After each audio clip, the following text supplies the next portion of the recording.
Hello and welcome. My name's Chris Cann with Mining Journal, and with me I have Dr. Robert Pell, founder and director of environmental lifecycle assessment consultants Minviro.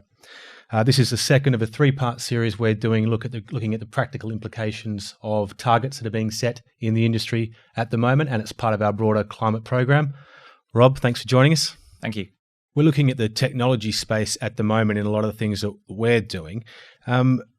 Is it moving fast enough? Is it in step with what's required in terms of new processing routes to hit some of these targets? Yeah, I mean, we're in a time where technology is moving extremely rapidly. An obvious one is the adoption of like electrification at a mine site, but also when you think about the huge demand growth of the technology material space, we're looking at extracting materials from unique deposits that haven't been extracted commercially before, and they need completely unique processing routes. So I think for those processing routes, there's a real focus on making sure that environmental credentials are as good as the economic and technological credentials.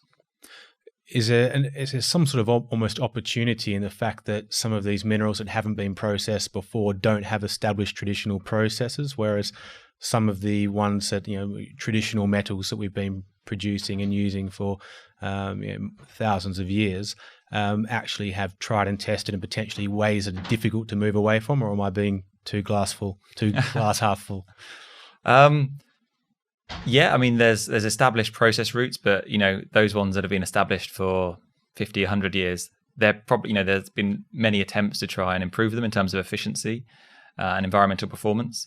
But you're right. I think when we're looking at new deposit types, there really are opportunities, and there's sort of types of deposits that we can look for win-wins as well. I mean, an example, recently is we've seen a lot of geothermal lithium projects around the world start, and there's a real opportunity for generating low impact energy whilst also producing the materials that we need for the low carbon transition. Okay, and what are the things that we're looking at the moment when you're doing your assessments? What are the things that are providing maybe not win-wins, but at least wins on the processing routes? And what are the things that people need to be working on or are working on in terms of hitting those 2050 net zero targets? I think it depends on, it needs to be quite specific about the commodity of interest, the material of interest, and the deposit type. I'm a geologist as a background, and I really understand how, the actual mineralogy can influence what options you have for the processing routes. I think we have some specific challenges for certain materials, particularly with nickel. We seem to see a trend going to, say, Indonesia. And what we're seeing at the moment, unless there's rapid change in processing routes, that they're going to be fairly CO2 intense per kilogram of nickel produced. But then, there are other options where we're seeing, like, as I mentioned with lithium, we're seeing geothermal. There's still opportunities for low impact production of say, graphite from doing the energy intensive processing steps in lower electricity grid intensity regions. For example, if we're looking at Scandinavia, they've got a dominant hydro grid. That's an obvious solution to minimize that impact in that graphitization energy intensive step. Rob, when we look at feasibility studies, which we do a lot, looking over the entire industry rather than just the larger miners, where a lot of the conversation seems to be focused at the moment, there isn't a huge focus on environmental impacts. They do all their assessments, but a lot of the things that are publicised to the investment community are around MPV, IRR, traditional metrics. They're the selling points, really. Do you think it's an inevitability that new processing technologies will start to be incorporated into feasibility studies as development groups have to start marketing their life cycle assessment performance or their environmental performance to actually secure investment? Yes, I do. I think the environmental performance of a project has tangible economic value, okay. And with that in mind, that should be part of a feasibility study.